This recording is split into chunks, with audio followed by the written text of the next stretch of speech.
Eu quero que você abra a sua Bíblia e mantenha a Bíblia aberta.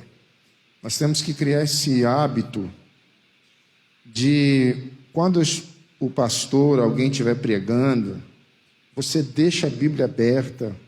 E nesses 30 minutos, 40 minutos que vamos estar juntos, que você possa estar tendo a sua atenção redobrada. Porque, amados, nós precisamos nos alimentar da palavra. E é nesses momentos, de estudo bíblico, da pregação da palavra de Deus, que nós temos a oportunidade de nos alimentar com aquilo que vai alimentar o nosso espírito. Concordam comigo? Amém? E nós também precisamos ser crentes. Nós precisamos ser crentes berianos. O que quer dizer isso, pastor? Você precisa examinar o que está sendo pregado. Amém? Nós temos que criar esse costume. Pastor, mas eu trabalhei muito durante o dia, me dá um pouco de sono, o que eu faço? Ora a Deus para repreender isso, amados. Para que a gente possa ter atenção dobrada aí na hora da palavra. Porque eu tenho certeza que o Senhor vai falar com a gente. Amém, amados? Glória a Deus. A palavra de Deus não retorna vazia. Pelo contrário, ela vem e faz aquilo que ela apraz, ou seja, todos os seus efeitos em nossa vida. Então, abra comigo aí, primeira carta de João, capítulo 2, do verso 1 ao verso 6. Você que não trouxe a Bíblia e está no celular, então mantenha aberta aí, para que a gente possa aprender um pouco mais da palavra de Deus. 1 João, capítulo 2, do verso 1 ao 6. A partir desse momento, eu vou fazer a exposição desse texto. Eu preciso que você acompanhe comigo, para que a gente possa ter o entendimento daquilo que o Senhor tem para nós.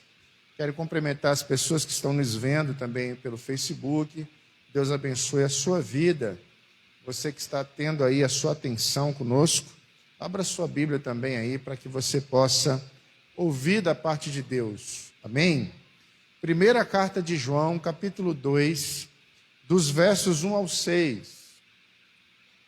Diz assim: meus filhinhos, escrevo a vocês estas coisas para que vocês não pequem. Se, porém, alguém pecar, temos um intercessor junto ao Pai, Jesus Cristo justo. Em algumas versões vai dizer advogado. Verso 2. Ele é a propiciação pelos nossos pecados, e não somente pelos nossos, mas também pelos pecados de todo mundo. Sabemos que o conhecemos, se obedecermos aos seus mandamentos. E aquele que diz, eu conheço, mas não obedece aos seus mandamentos, é mentiroso, e a verdade não está nele. Mas se alguém obedece a sua palavra, nele verdadeiramente o amor de Deus está aperfeiçoado. Desta forma sabemos que estamos nele. Aquele que afirma que permanece nele deve andar como ele andou.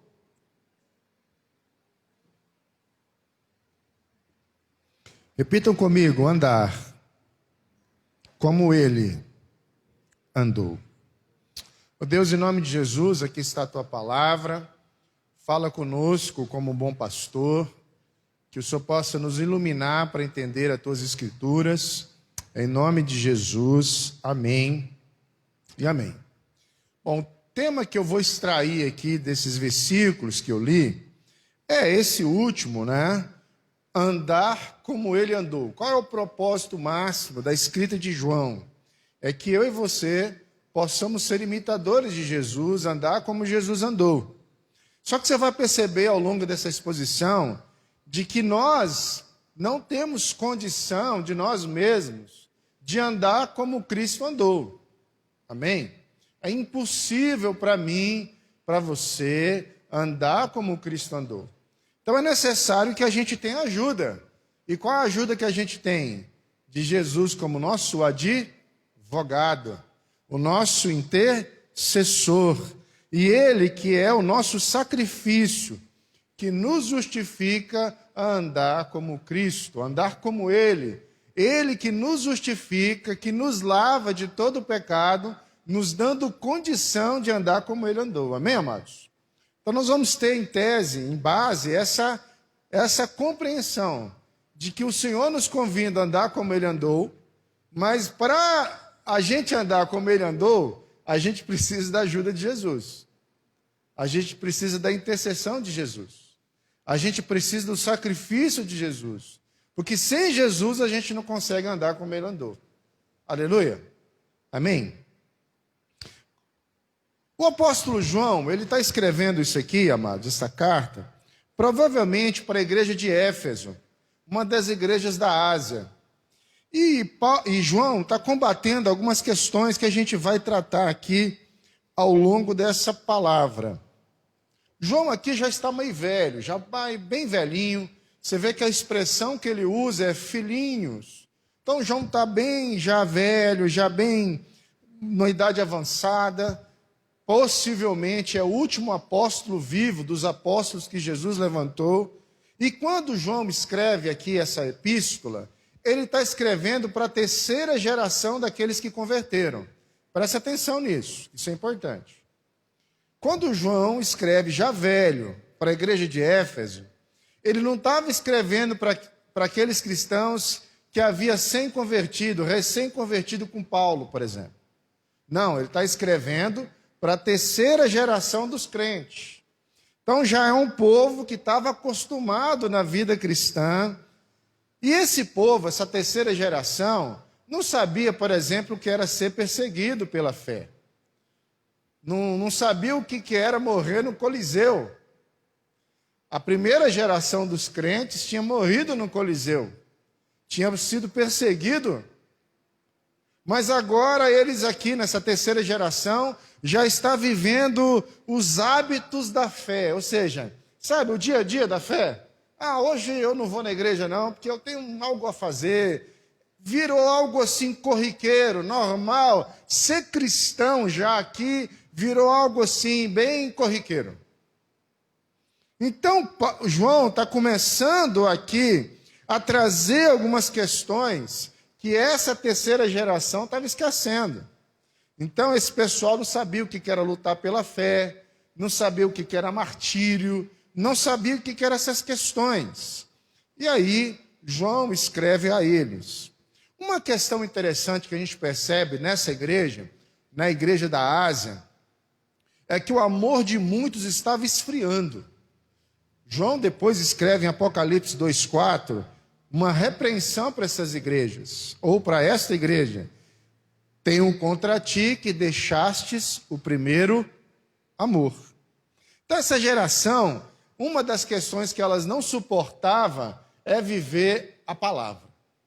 Uma das questões que essa geração que João estava combatendo, que não estava aguentando viver, era a santidade.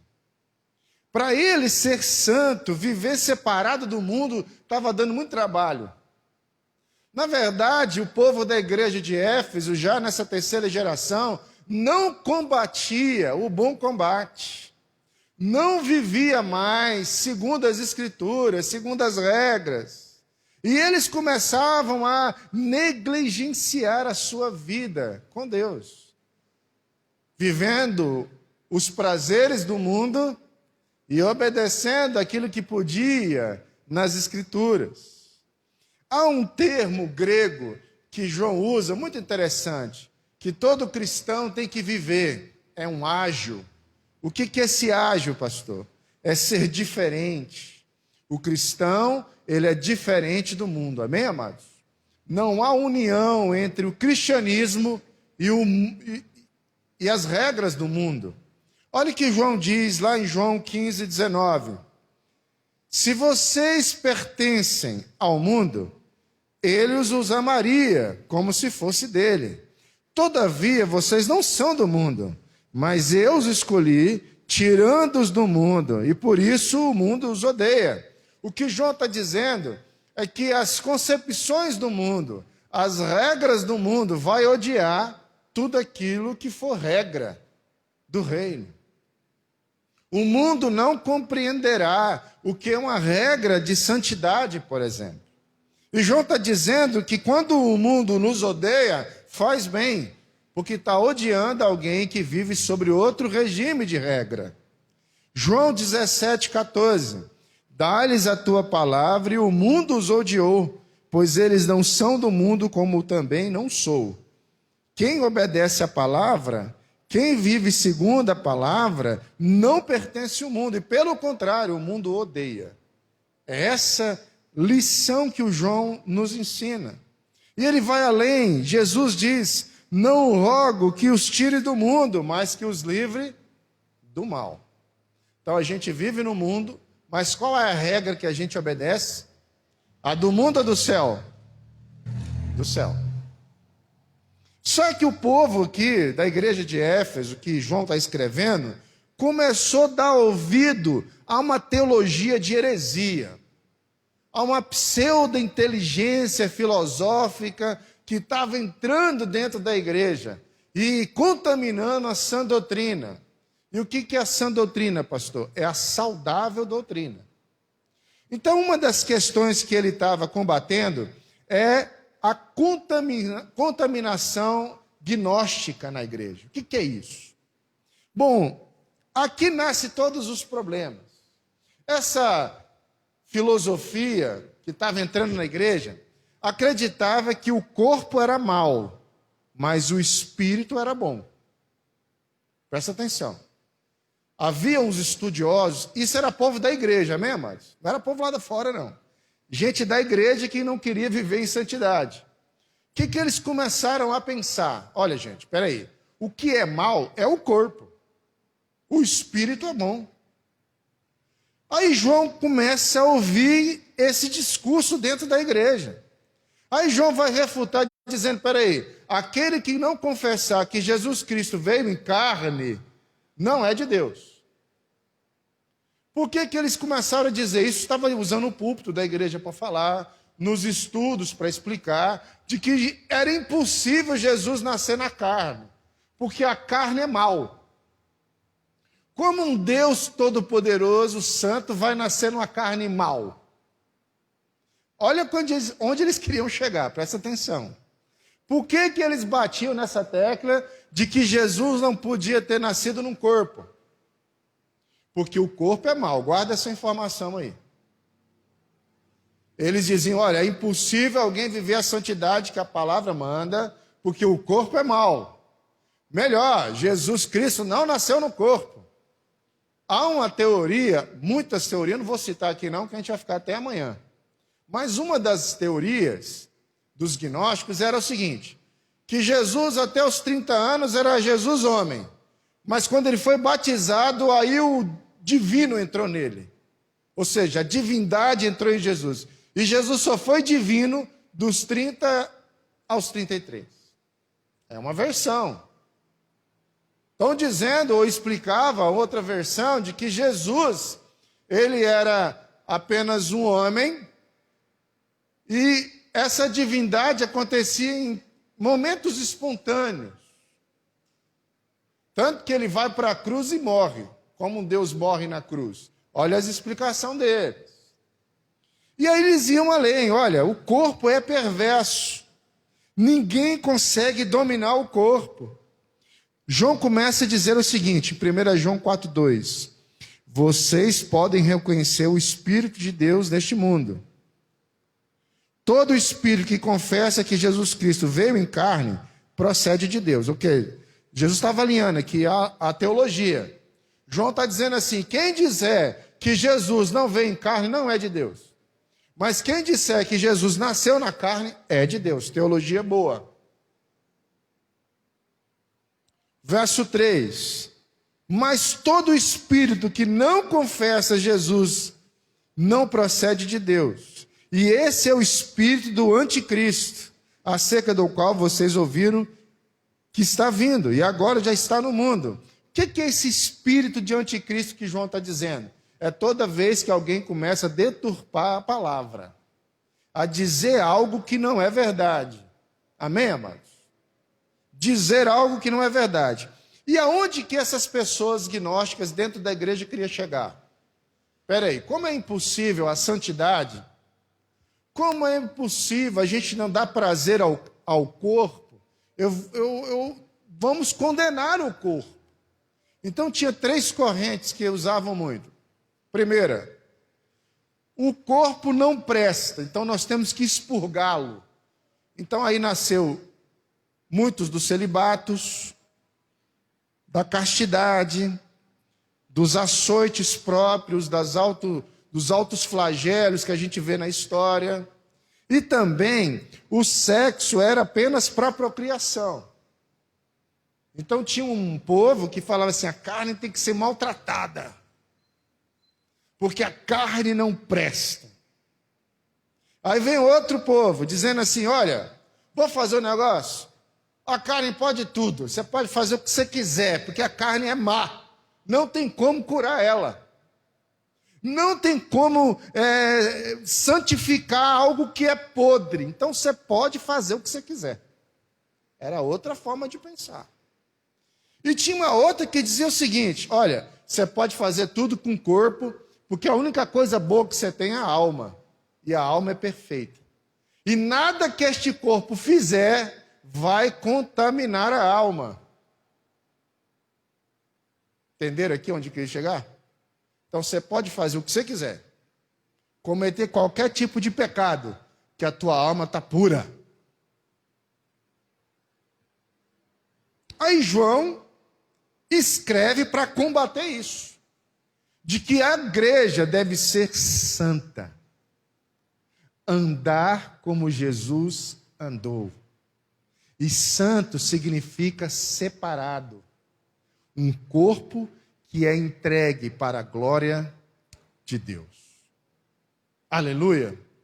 Mas aí eles poderiam falar, pastor, como alguém que tem um corpo fraco vai conseguir santificá-lo? A resposta, Jesus é meu advogado. Jesus é meu intercessor.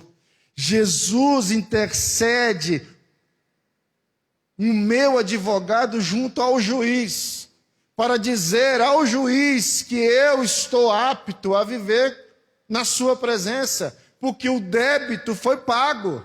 Aleluia, amados. Qual é a função de Jesus como advogado? Um advogado de defesa, que vai defender você no dia da angústia, quando você não conseguir viver algumas coisas e precisar que alguém diga, olha, você vai conseguir, porque o teu pecado foi pago, porque um Deus está lá do lado do Senhor, do Pai, dizendo, olha, Ele está lutando contra o pecado, Ele está vivendo uma vida pautada na minha presença, porque Ele foi pago, o seu pecado foi pago. Aleluia. Ninguém será salvo por obras nossas. Mas com isso não quer dizer que nós devemos viver uma vida de negligência. O pecado agora é um acidente, não a vida de pecado. E quando esse pecado acontece, Jesus é meu advogado para me perdoar junto ao Pai. Aleluia, amados. Aleluia. Jesus é o meu advogado que intercede por nós. Olha o verso 1 e o 2. Aqui está a receita. Aqui está o sucesso da igreja. Verso 1. Meus filhinhos, escreva a vocês estas coisas para que vocês não pequem. Quando João estava escrevendo isso, estava escrevendo para uma igreja que estava dizendo, olha, o corpo pode tudo. Eu escrevo estas coisas para que vocês não pequem. E se, porém, alguém pecar, João não está autorizando ninguém a pecar. Presta atenção aqui. João está dizendo assim, ó, o pecado é algo que vocês às vezes não conseguem dominar.